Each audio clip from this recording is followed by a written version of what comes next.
Private medical college last year private medical காலேஜில் அதுவும் பாருங்கள் மெடிக்கல் கோட்டா இல்லை கவர்மெண்ட் கோட்டா ஓகேவா. ப்ரைவேட் மெடிக்கல் காலேஜில் கவர்மெண்ட் கோட்டாவோட மார்க் எவ்வளவு அதை நான் சொல்லிடுறேன். ஏன்னா ஒரு சில பேர் வந்து இந்த கேட்டகிரியில் போக முடியாதவங்க சரியா. சப்போஸ் வந்து 92.5% என்னால் ஜிஎம்சி கவர்மெண்ட் மெடிக்கல் காலேஜில் என் மார்க் பத்தலை, ஆனால் என்னால் 7 லேக்லேருந்து 11 லேக் வரைக்கும் அஃபோர்ட் பண்ண முடியும் அப்படின்னா உங்களோட கட் ஆஃப் எவ்வளோ இருக்கணும் லாஸ்ட் இயர் நடந்ததை சொல்லிடுறேன் ஓகேங்களா. லாஸ்ட் இயரோடது சொல்லிடுறேன். லாஸ்ட் இயர் வந்து 502, 493, 481, எம்பிசிக்கு 473, எஸ்சிக்கு 392, எஸ்சிஏக்கு 307, எஸ்டிக்கு 286. அதுக்கு கரஸ்பாண்டிங்காக லாஸ்ட் இயர் என்ன ரேங்கிங்கில் முடிஞ்சுங்கிறத பார்த்துக்கோங்க ஓகேங்களா. ஸோ இங்கே ஃபீஸும் சொல்லிடுறேன். ஃபீஸ் வந்து 7 லேக் டு 11 லேக். நிறைய பேர் என்ன யோசிச்சுக்கிட்டு இருப்பீங்க, சார் எனக்கு வந்து ஒரு 590 மார்க் வருது, ஆனால் 590 மார்க்குக்கு 590 மார்க் கிட்ட வருதுன்னு வச்சுக்கோமே, 590 மார்க்குக்கு எனக்கு ஜிஎம்சி கிடைக்காது. அப்போ நான் இந்த வருஷம் ஒரு ப்ரைவேட் மெடிக்கல் காலேஜில் சேர்ந்து படிச்சிடுறேன், நான் நெக்ஸ்ட் இயர் நீட் எழுதி எனக்கு நல்ல மார்க் வந்துச்சுன்னா நான் பேசாமல் அப்படியே கோர்ஸை வந்து ப்ரைவேட் காலேஜ்லேருந்து ஸ்ட்ரைட்டாக வந்து கவர்மெண்ட் காலேஜ் போகலான்னா பெரிய பெனால்ட்டி போட்டுருவாங்க சரிங்களா. ஒரு சில காலேஜோட ரூல் என்னென்னா 5 வருஷம் ஃபீஸ் நீங்கள் கட்டிட்டு போகிற மாதிரி ஆயிரும். 5 வருஷம் ஃபீஸ் கட்டினதுக்கப்புறம் நீங்கள் ஜிஎம்சி போகணும் சரிங்களா. போக 1 இயர் வேஸ்ட் ஆகும். ஸோ எந்த முடிவு எடுக்காதாலும் தெளிவாக யோசிச்சு எடுங்க. நிறைய பேர் டென்டல் காலேஜில் போய் சேர்ந்துருவீங்க சரிங்களா. டென்டல் படிச்சுக்கலாம், அடுத்த வருஷம் நான் நீட் எடுத்துக்கிறேன் அப்படின்னா டென்டல் காலேஜில் 10 லட்ச ரூபா வரைக்கும் பெனால்ட்டி பே பண்ணணும். பே பண்ணால் தான் நீங்கள் வெளியே வர முடியும் ஓகேவா. இந்த விஷயங்கள் எல்லாத்தையும் ஞாபகம் வச்சுக்கிட்டு நீங்கள் என்ன முடிவுனாலும் எடுத்துக்கோங்க. 626 பிசி பாசிபிள் சரியா, பிசிக்கு பாசிபிள். அப்போ இந்த வருஷம் எக்ஸ்பெக்டட் கட் ஆஃப் என்ன, இந்த வருஷம் எக்ஸ்பெக்டட் கட் ஆஃப் 581 ஃபார் ஓசி, பிசிக்கு 575, பிசிஎம்க்கு 567, எம்பிசிக்கு 562, எஸ்சிக்கு 516, எஸ்சிஏக்கு 476, எஸ்டிக்கு 466. ஸோ லாஸ்ட் இயரை விட எவ்வளோ மார்க் டிஃப்ரென்ஸ் வந்திருக்குங்கிறத பார்த்துக்கோங்க சரிங்களா. 600+ தமிழ்நாட்டில் எடுத்தவங்களோட எண்ணிக்கை நான் ஆல்ரெடி உங்களுக்கு இங்கே காமிச்சிட்டேன். இத்தனை ஸ்டூடெண்ட்ஸ் 600+ மார்க் எடுத்திருக்காங்க சரிங்களா. 600+ எடுத்த ஸ்டூடெண்ட்ஸோட எண்ணிக்கை ஆல்மோஸ்ட் 4875 ஓகே. ஸோ இதை ஞாபகம் வச்சுக்கோங்க. அகெயின் ஓகே, ஜஸ்ட் திங்க் பண்ணிக்கோங்க. சப்போஸ் நீங்கள் இதில் பேரண்ட்ஸால் ஃபீஸ் அஃபோர்ட் பண்ண முடியும்னா 1 இயர் கிடையாது, இந்த 7 லட்சத்துலேருந்து 11 லட்சம் ரூபா ஃபீஸ் வந்து வருஷம் நீங்கள் பே பண்ணணும். அப்போ மொத்த செலவு 55 லட்சம் ஆயிரும் சரிங்களா. ஸோ வீட்டில் அந்தளவுக்கு அஃபோர்ட் பண்ண முடியுமா இதெல்லாம் யோசிச்சுக்கோங்க. இல்லை சார் எங்கள் வீட்டில் வேணாம் அப்படின்னா இன்ஜினியரிங்கில் நல்ல கோர்சஸ் அவைலபிளாக இருக்குது, இன்ஜினியரிங் கோர்சஸ்க்கு நீங்கள் போகலாம் சரிங்களா. லைஃப் வந்து இது மட்டும் கிடையாது, நீங்கள் வேறு கோர்ஸ் போனாலும் நீங்கள் ஷைன் பண்ண முடியும் சரிங்களா. 611க்கு கேட்குறாங்க. 611க்கு பிசிஎம்மில் கிடைக்க வாய்ப்பு இருக்குது, பட் லாஸ்ட் ரவுண்டு வரைக்கும் வந்துடும் ஓகே சார். அப்படியே 650+ ஆல் இண்டியா கோட்டா ட்ரை பண்ண சொல்லுங்கள், ஒரு அவேர்னஸ். சரி நல்லா பாருங்கள், நம்ம என்ன எதிர்பார்ப்போம், நம்ம ஊர்லேருந்து 650 எல்லாருமே ஆல் இண்டியா கோட்டாக்கு போயிட்டாங்கன்னா நம்ம பசங்களுக்கு நல்லது நடக்கும். பட் யோசிச்சு பாருங்கள், அதே மாதிரி அந்த ஸ்டேட்லேருந்து நம்ம ஸ்டேட்டுக்கு வருவாங்க ஓகேவா. அதிலே பார்த்தீங்கன்னா நம்ம தமிழ்நாட்டில் இருக்கிற நல்ல காலேஜஸ்லாம் இருக்குது. மற்ற ஸ்டேட்டுக்கு கம்பேர் பண்ணால் தமிழ்நாட்டில் மெடிக்கல் காலேஜஸ் சூப்பரான மெடிக்கல் காலேஜஸ் இருக்குது. ஸோ மற்ற ஸ்டூடெண்ட்ஸ் எல்லாரும் தமிழ்நாடுக்கு வரதான் ப்ரிஃபர் பண்ணுவாங்க ஓகே.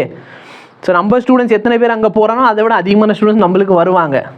ஸோ இதனால் பெரிய லாபம்லாம் நம்மளுக்கு கிடைக்காது. பட் எஸ் அவங்கவுங்களுக்கு எங்கே போய் சேர்ந்து படிக்க பிடிச்சிருக்கோ அங்கங்கே அவங்க படிப்பாங்க ஓகேவா.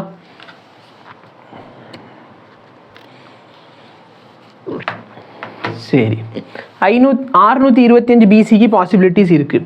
ஸோ இது பார்த்தீங்கன்னா மெடிக்கல் காலேஜ். அகைன் திங்க் பண்ணிக்கோங்க, உங்களோட கட் ஆஃப் மார்க் எவ்வளோ சரிங்களா.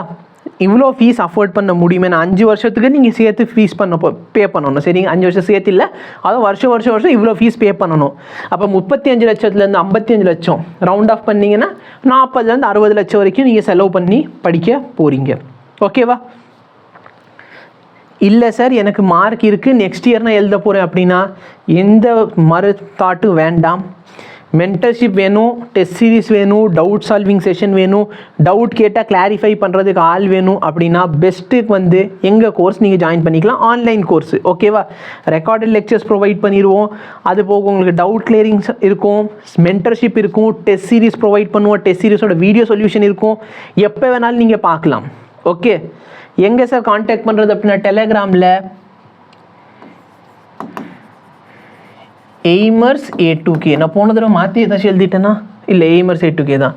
இல்லை அப்படின்னா டெலகிராமில் இந்த நம்பருக்கு நீங்கள் கான்டாக்ட் பண்ணலாம். நாங்கள் ஸ்காலர்ஷிப் கொடுத்துக்கிட்டு இருக்கோம்.